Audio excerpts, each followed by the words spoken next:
आप सुन रहे हैं FM 102.2 मेगाहर्ट्ज पर आकाशवाणी मथुरा वृंदावन के कार्यक्रम।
छोटे बच्चों को भी नहीं डरा सकते क्योंकि उसके साथ भी है उपभोक्ता संरक्षण अधिनियम। नमस्कार दोस्तों, आपका युवावाणी कार्यक्रम शुरू हो चुका है। आज के इस कार्यक्रम के साथ मैं हूं आपके साथ आपका दोस्त सुबोध कुमार शर्मा। आज है 24 दिसंबर और आज हम मना रहे हैं राष्ट्रीय उपभोक्ता दिवस। आज ही के दिन यानी 24 दिसंबर 1986 को उपभोक्ता संरक्षण अधिनियम विधेयक पारित हुआ था। इसके बाद 1991 तथा 1993 में संशोधन किए गए, जिसके माध्यम से उपभोक्ताओं की सुरक्षा प्रदान की गई। वास्तव में हम में से हर व्यक्ति किसी न किसी रूप में उपभोक्ता है। उपभोक्ता संरक्षण अधिनियम 1986 के अनुसार कोई व्यक्ति जो अपने उपयोग के लिए सामान खरीदता है वो उपभोक्ता है। लेकिन आज उपभोक्ता कालाबाजारी, मिलावट, अधिक दाम, कम नापतोल इत्यादि संकटों से घिरा हुआ है। इसलिए लगभग हर जगह ठगा जाता है और ठगने के बाद चुपचाप बैठ जाता है। लेकिन अब ऐसा नहीं होगा।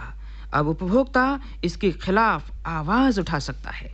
अपने साथ हुई धोखाधड़ी, घटतौली, कालाबाजारी इत्यादि की शिकायत कर सकता है जिला फोरम में।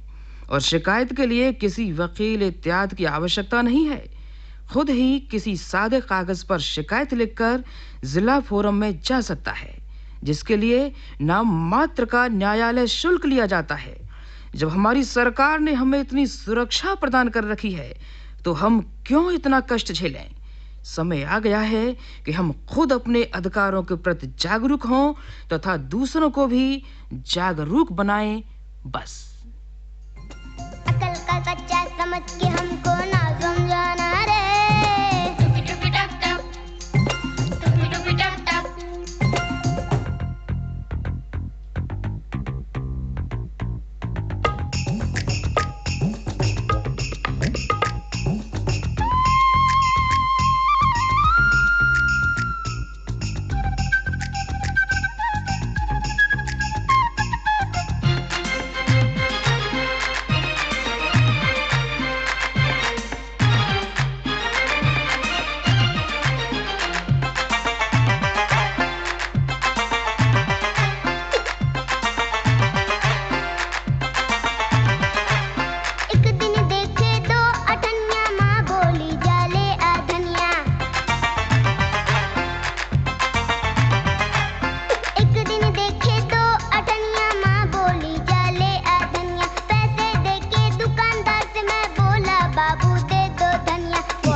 बताऊं मैं भी कहाँ कम था, मैंने भी कह दिया बच्चे को ठगता है शोर मचाऊं मैं। उसके बाद हुआ क्या ये भी तो बतलाना रे। टुक टुक टक टक, टुक टुक टक टक। उसके बाद तो जैसे उसका मर गया नाना रे।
हर किसी की इच्छा होती है कि मैं संसार में कुछ ऐसा काम करूं जिससे लोग मुझे याद रखें, और ऐसा करने के लिए वो रात दिन मेहनत करने में जुट जाता है।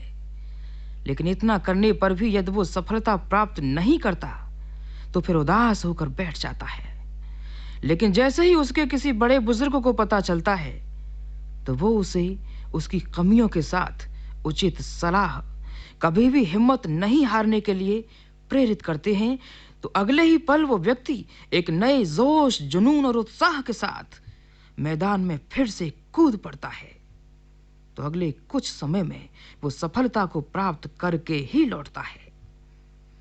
वास्तव में अपने बुजुर्गों के पास बैठने, कुछ समय बिताने से हमें बहुत लाभ और हौसला मिलता है। हमारे बुजुर्ग हमें हर मुश्किल से बाहर निकालने का कोई न कोई रास्ता विभिन्न उदाहरणों के माध्यम से निकाल कर दे ही देते हैं, क्योंकि उनके पास उनके खुद के जीवन का एक लंबा अनुभव होता है। जब ये अनुभव हमें बिना किसी शुल्क के मिल रहा है तो क्यों न हम इन बहुमूल्य अनुभव के मोतियों में से कुछ अपने भविष्य के लिए रखें।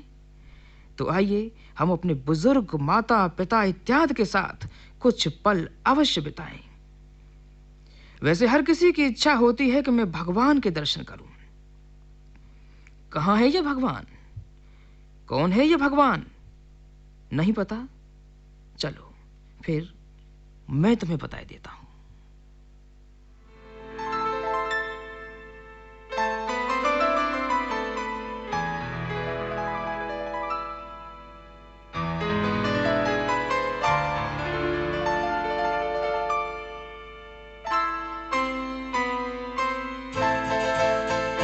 ये तो सच है कि भगवान है मगर फिर भी अनजान है।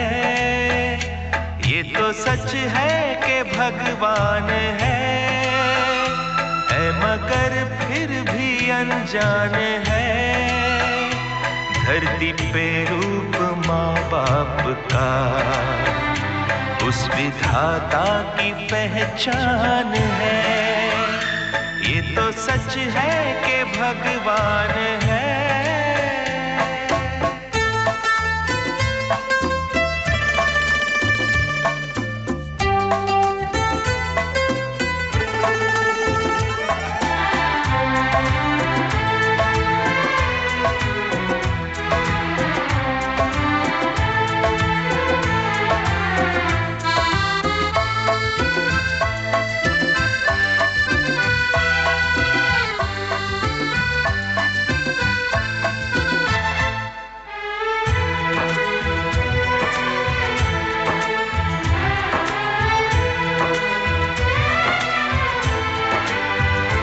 जन्मदाता है जो नाम जिनसे मिला, थाम कर जिनकी उंगली है बचपन चला।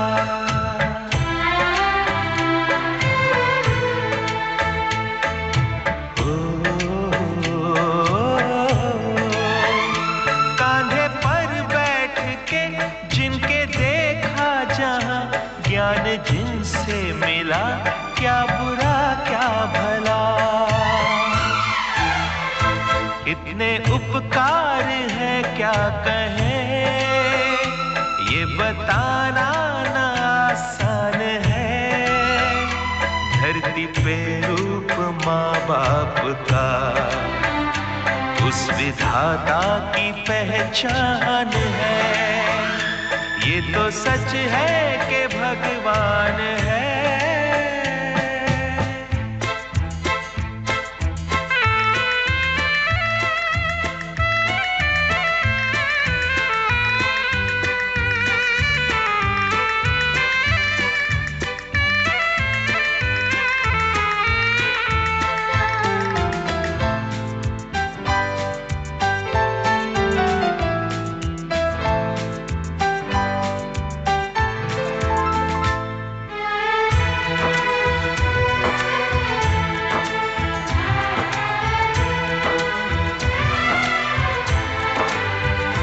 जन्म देती है जो माँ जिसे जग कहे, अपनी संतान में प्राण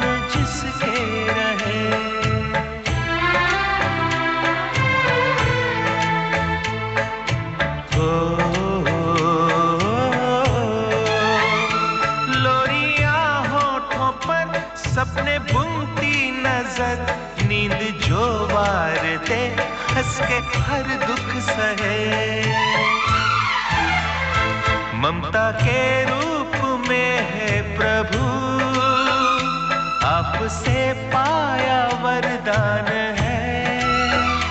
धरती पे रूप माँ बाप का, उस विधाता की पहचान है।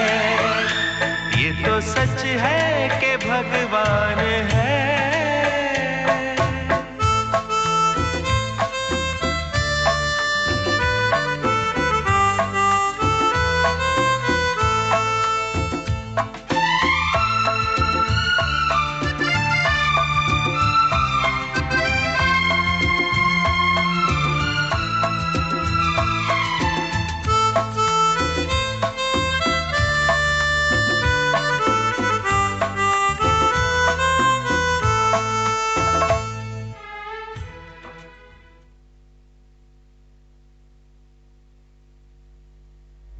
सरिता जी, इन दिनों आप अपने खान पान का ध्यान तो रखती हैं ना?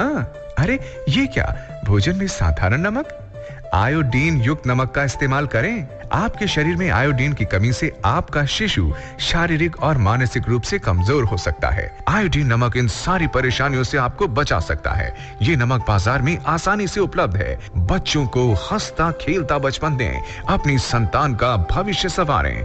सवारी जिंदगी चुटकी भर नमक, आयोडीन नमक। भारत सरकार द्वारा जनहित में जारी। रामकिशन जी, एस्टिमेट तो ठीक है, पर सीमेंट अल्ट्राटेक ही क्यों? कम दाम वाला नहीं चलेगा? चलेगा ना, पर टिकेगा कितना कोई गारंटी नहीं। हमारा नाम और घर का काम देखिए दोनों खराब, इसलिए सस्ता सीमेंट लगाना यानी अपने पैर पे कुल्हाड़ी मारना। समझ गया। जी हाँ, आप घर का सब कुछ बदल सकते हैं, पर सीमेंट कभी नहीं। इसीलिए घर बनाइए सिर्फ अल्ट्राटेक से। इसके अल्ट्राटेक बाइंडिंग पार्टिकल्स ईंटों से सरियों तक जोड़कर घर को दें बेजोड़ मजबूती। अल्ट्राटेक, इंजीनियर्स का सुझाया देश का नंबर 1 सीमेंट। उत्तर प्रदेश सरकार लाई है 4 किलोवाट तक के घरेलू विद्युत उपभोक्ताओं के लिए विशेष तोहफा यानी आसान किस्त योजना, वो भी सरचार्ज में छूट के साथ। यदि बकायेदार विद्युत उपभोक्ता 31 दिसंबर 2019 तक पंजीकरण कराते हैं तो उन्हें अपने विद्युत बिल की बकाया राशि को आसान किस्तों में जमा करने का मौका मिलेगा। प्रत्येक माह की निर्धारित मासिक किस्त के साथ पंजीकृत उपभोक्ताओं को उस माह का बिल भी जमा करना होगा। यदि उपभोक्ता अपनी मासिक किस्त एवं बिल प्रत्येक माह जमा करता है तो बिल में लगे दिनांक 31 अक्टूबर 2019 तक के सरचार्ज को माफ कर दिया जाएगा। पंजीकरण के लिए निकटतम SDO ऑफिस, विभागीय कलेक्शन सेंटर या जन सुविधा केंद्र पर संपर्क करें। अधिक जानकारी के लिए 1912 पर कॉल करें। हमारी समाज में अनेक प्रकार के क्राइम्स होते रहते थे, लेकिन समय के बदलने के साथ साथ क्राइम के तौर तरीके भी बदल गए। अब एक नया क्राइम होने लगा है, साइबर क्राइम। क्या है ये साइबर क्राइम? आइए जानते हैं इस वार्ता के माध्यम से, जिसे प्रस्तुत कर रहे हैं NB चौधरी। तो आइए सुनते हैं ये वार्ता। साइबर का अर्थ है इंटरनेट। आज इंटरनेट ने पूरी दुनिया को एक गांव बना दिया है। घर बैठे आप दुनिया के किसी भी शहर या गांव की तस्वीर और उसके बारे में जानकारियां अपने कंप्यूटर पर ले सकते हैं। इसने जहां जनसाधारण की ज़िंदगी आसान की है, वहीं इससे कुछ की ज़िंदगी मुश्किल में भी आ गई है।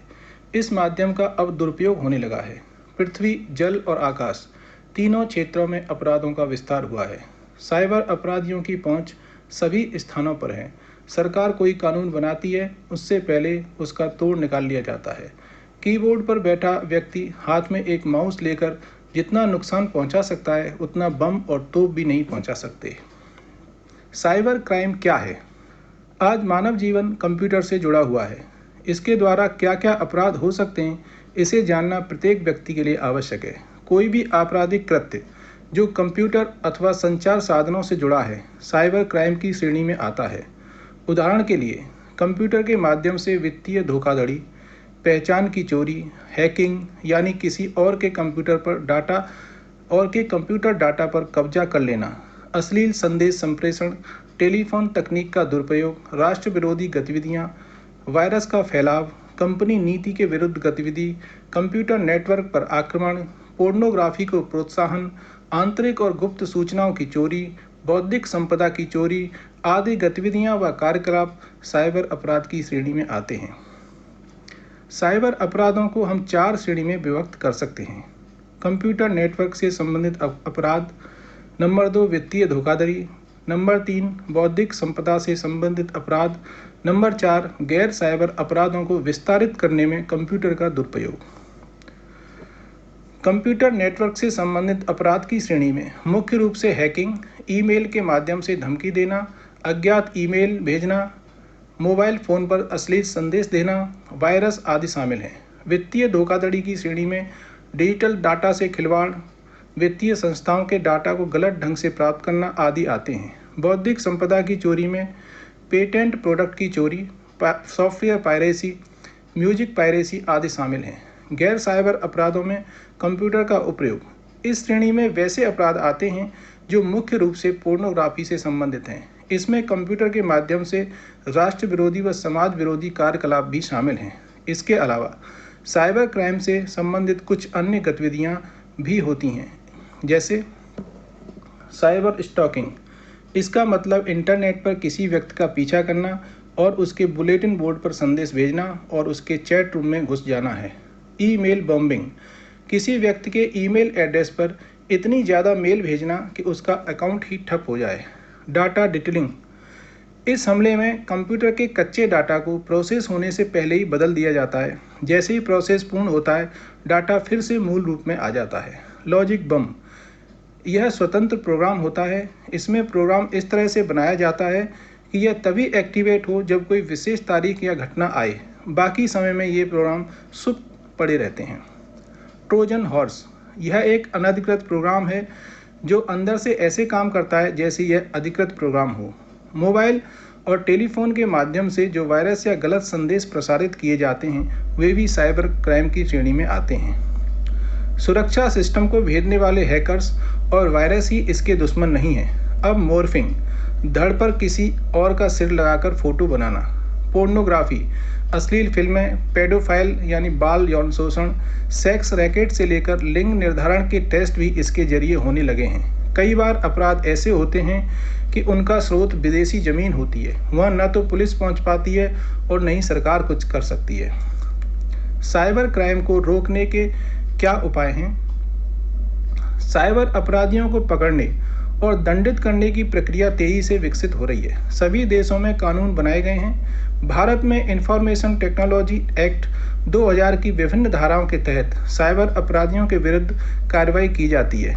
आईटी एक्ट 2000 की कुछ धाराओं में सन 2008 में संशोधन भी किया गया है ताकि अपराधियों के विरुद्ध और सहजतापूर्वक कार्रवाई की जा सके। धारा 69A के तहत पुलिस को यह अधिकार है कि किसी भी वेबसाइट को ब्लॉक कर सकती है। इंडियन कॉपीराइट एक्ट के तहत भी साइबर अपराधियों के विरुद्ध कार्रवाई की जाती है। साइबर फोरेंसिक विशेषज्ञों को और भी सशक्त किया जा रहा है क्योंकि इस क्षेत्र में अपराधियों ने अपराध के नए नए तरीके अपना लिए हैं। देश के कई बड़े शहर जैसे बेंगलोर, हैदराबाद, लखनऊ, मुंबई, दिल्ली, चेन्नई आदि में साइबर थाने खोले गए हैं। पुलिस को उचित प्रशिक्षण देने के उपरांत इन थानों में पदस्थ किया जाता है। भारत में जुलाई 2009 में दिल्ली में देश के प्रथम साइबर रेगुलेशन कोर्ट का शुभारंभ किया गया, जहां साइबर अपराधों की सुनवाई होती है। साइबर अपराधों की रोकथाम की दिशा में यह उल्लेखनीय कदम है। साइबर क्राइम में भारत, चीन, ब्राजील, कनाडा आदि देशों में बेतहाशा वृद्धि हुई है। सन 2000 में साइबर क्राइम में भारत का स्थान विश्व में 14वां था। इन अनंत अपराधों पर नियंत्रण आवश्यक है। इसके लिए आवश्यक है कि साइबर लॉ का पालन कठोरता से किया जाए और दंड के प्रावधानों का ज़्यादा से ज़्यादा प्रचार प्रसार किया जाए। साइबर क्राइम में कंप्यूटर का उपयोग या तो हथियार के रूप में किया जाता है या वह टारगेट होता है। इसे टू द कंप्यूटर और वाई द कंप्यूटर भी कहा जा सकता है। इन अपराधों के पीछे मूल उद्देश्य लालच, बदला और गुप्त सूचनाओं को प्राप्त करना होता है। कई बार स्टॉकर्स ईमेल संख्या बढ़ाकर तरह तरह के प्रलोभन देकर अपना जाल फैलाते हैं और ब्लैकमेल भी करते हैं। अतः अपना नाम, ईमेल, फ़ोन नंबर हर किसी को नहीं देना चाहिए। यदि परेशानी आए तो पुलिस को सूचित करना चाहिए। कई बार लॉटरी के माध्यम से भी निजी जानकारियां मांगी जाती हैं। कई बार नौकरी और वित्तीय लाभ देने का प्रलोभन अपराधियों द्वारा दिया जाता है। उस प्रकार के ईमेल का उत्तर देने से बचना चाहिए। यदि किसी के अकाउंट में कहीं से पैसा आता है तो तत्काल संबंधित वित्तीय संस्था से संपर्क करना चाहिए। प्राप्त ईमेल अथवा अपराध का स्वरूप दर्शाते हुए ऑनलाइन अथवा आवेदन पत्र पर अपना विवरण देते हुए पुलिस को शिकायती आवेदन पत्र देना आवश्यक है, जिसमें प्राप्त संदेश का पूर्ण विवरण हो। देश में साइबर क्राइम से निपटने के लिए आईटी एक्ट बनाया गया है, जिसमें वेबसाइट ब्लॉक करने तक के प्रावधान हैं, लेकिन यह एक्ट देश के अंदर ही ठीक से लागू नहीं हो पा रहा है। कंप्यूटर की दुनिया ऐसी है जिसमें अनेक प्रॉक्सी सर्वर होते हैं। किस सर्वर से अपराध किया गया है और यह सर्वर कहाँ स्थित है, यह पता लगाना काफ़ी मुश्किल है। यदि पता लग भी जाए तो उसे ब्लॉक करना उससे भी कठिन होता है, क्योंकि जिस देश में यह सर्वर होगा वहाँ भारत के कानून लागू नहीं होंगे। साइबर लॉ में कैरियर कैसे बनाएं? सरकारी विभागों, सूचना एवं प्रसारण, तकनीकी मंत्रालयों, बतौर साइबर लॉयर या साइबर कंसल्टेंट के रूप में कैरियर बनाया जा सकता है। टेक्नोलॉजी फर्मों में बतौर सिक्योरिटी ऑडिटर भी कार्य किया जा सकता है। अगर युवा चाहें तो साइबर लॉ में रिसर्च कर सकते हैं। डॉक्टरेट या अन्य उपाधि प्राप्त करने के बाद विश्वविद्यालय या किसी शिक्षण संस्थान में टीचिंग जॉब भी कर सकते हैं। साइबर लॉ की पढ़ाई के बाद रोजगार की संभावनाओं में कमी नहीं है। साइबर लॉयर के रूप में कॉरपोरेट सेक्टर में भी कैरियर बना सकते हैं। बड़ी बड़ी कंपनियों और फर्मों में साइबर क्राइम से जुड़े प्रकरणों को देखने के लिए लीगल डिपार्टमेंट में साइबर लॉयर रखे जाते हैं। लॉ में ग्रेजुएशन करने के बाद साइबर लॉ में डिग्री या डिप्लोमा लिया जा सकता है। देश के कई लॉ स्कूलों और विश्वविद्यालयों में पोस्ट ग्रेजुएशन लेवल पर भी साइबर लॉ के कोर्सेज की पढ़ाई होने लगी है। तो अभी आप सुन रहे थे ये वार्ता साइबर क्राइम जानकारी और सुझाव, जिसे प्रस्तुत कर रहे थे एनबी चौधरी। आइए दोस्तों, हम आपको लिए चलते हैं उस रंग बिरंगी दुनिया में और करते हैं कुछ प्यार भरी बातें। वैसे प्यार शब्द की व्याख्या करना बहुत मुश्किल है। कहते हैं प्यार छुपाए नहीं छुपता, अपने आप बोलता है। मधुर मुस्कान से भी प्यार हो सकता है, चलने की अदा से भी प्यार हो सकता है, और नजर से नजर मिलने पर भी प्यार हो सकता है, जबरदस्त हो सकता है। विश्वास नहीं होता है ना? तो फिर इनकी सुन लीजिए।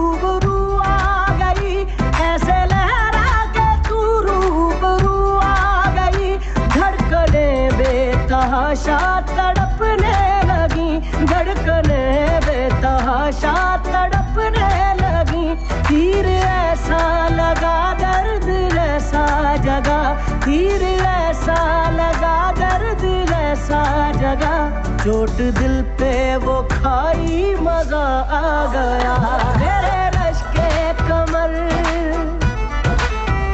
मेरे रश के कमर, तूने पहली नजर, अपने सबसे पिलाई मजा आ गया। जोश ही जोश में मेरी आगोश में आके तू जो समाई, मजा आ गया।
घिर के आई, मजा आ गया मेरे रश के कमर।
वैसे हमारे श्रोता भी यही कह रहे होंगे, मजा आ गया।